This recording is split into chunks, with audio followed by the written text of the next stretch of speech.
नमस्कार। राष्ट्र रक्षा में जुड़े इस महत्वपूर्ण कार्यक्रम में हमारे साथ जुड़े देश के रक्षा मंत्री श्रीमान राजनाथ सिंह जी, राज्य रक्षा मंत्री श्रीमान अजय भट्ट जी, रक्षा मंत्रालय के सभी अधिकारीगण और देश भर से जुड़े सभी साथियों, अभी 2 दिन पूर्व ही नवरात्रि के इस पावन पर्व के दरमियान अष्टमी के दिन मुझे देश को एक बहुत ही कॉम्प्रिहेंसिव प्लानिंग को लेकर के गति शक्ति इस कार्यक्रम को लॉन्च करने का अवसर मिला और आज विजयादशमी के पावन पर्व पर राष्ट्र को सशक्त बनाने के लिए, राष्ट्र को अजेय बनाने के लिए जो लोग दिन रात खपा रहे हैं, उनके सामर्थ्य में और अधिक आधुनिकता लाने के लिए एक नई दिशा की ओर चलने का अवसर, और वो भी विजयादशमी के पावन पर्व पर, ये अपने आप में ही शुभ संकेत लेकर के आता है। इस कार्यक्रम की शुरुआत भारत की महान परंपरा चलते हुए शस्त्र पूजन से की गई है। हम शक्ति को सृजन का माध्यम मानते हैं। इसी भावना के साथ आज देश अपने सामर्थ्य को बढ़ा रहा है और आप सब देश के इन संकल्पों के सारथी भी हैं। मैं आप सभी को और पूरे देश को इस अवसर पर विजयादशमी की पुनः बहुत बहुत हार्दिक बधाई देता हूं। साथियों, आज ही पूर्व राष्ट्रपति भारत रत्न डॉक्टर एपीजे अब्दुल कलाम जी की जयंती भी है।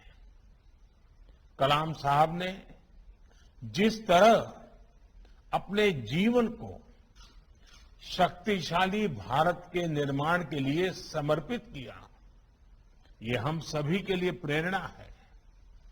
रक्षा क्षेत्र में आज जो 7 नई कंपनियां उतरने जा रही हैं, वो समर्थ राष्ट्र के उनके संकल्पों को और मजबूती देगी।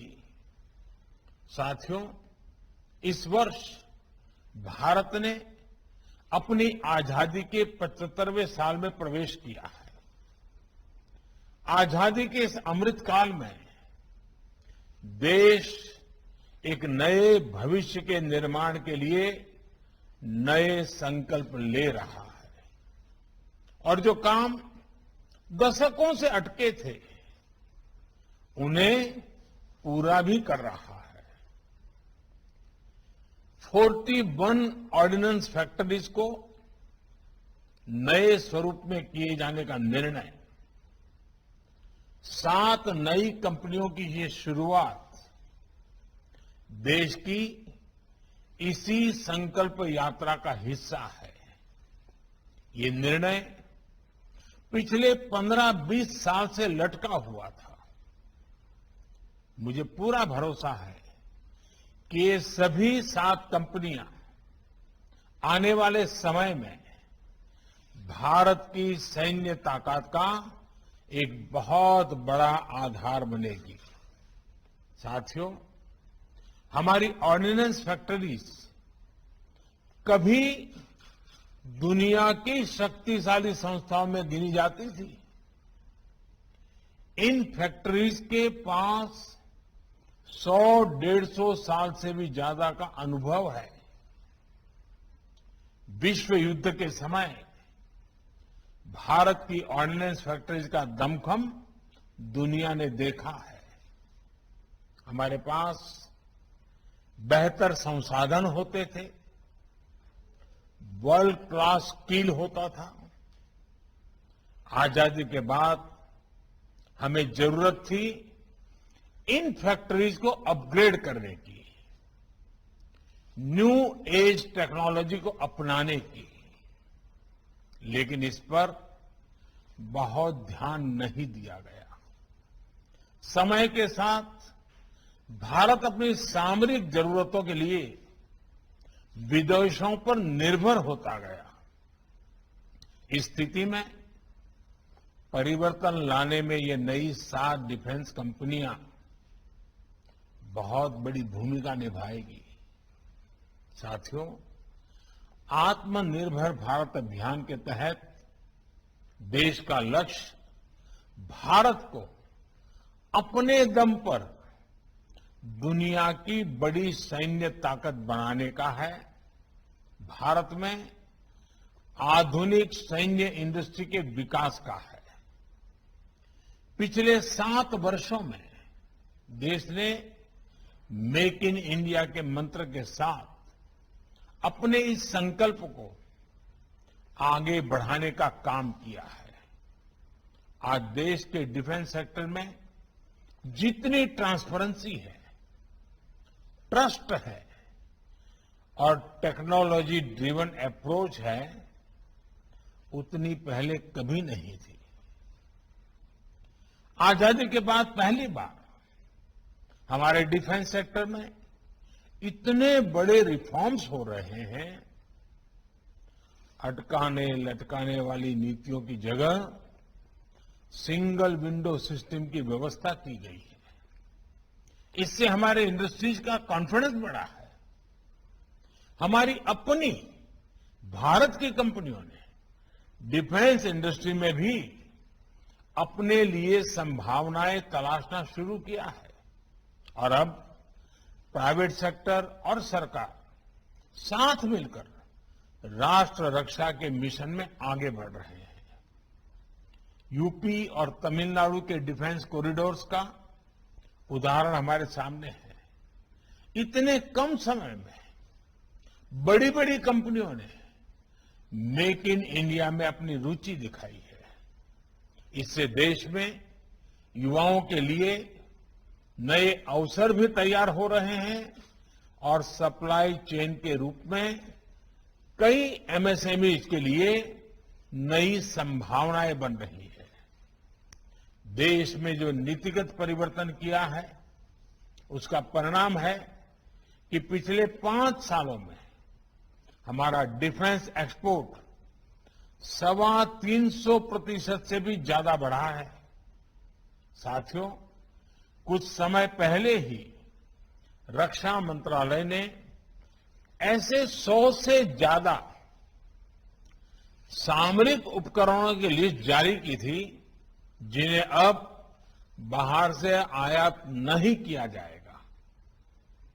इन नई कंपनियों के लिए भी देश ने अभी से ही 65,000 करोड़ रुपए के ऑर्डर्स प्लेस किए हैं।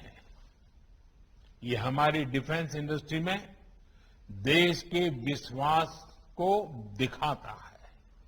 बढ़ता हुआ विश्वास नजर आ रहा है।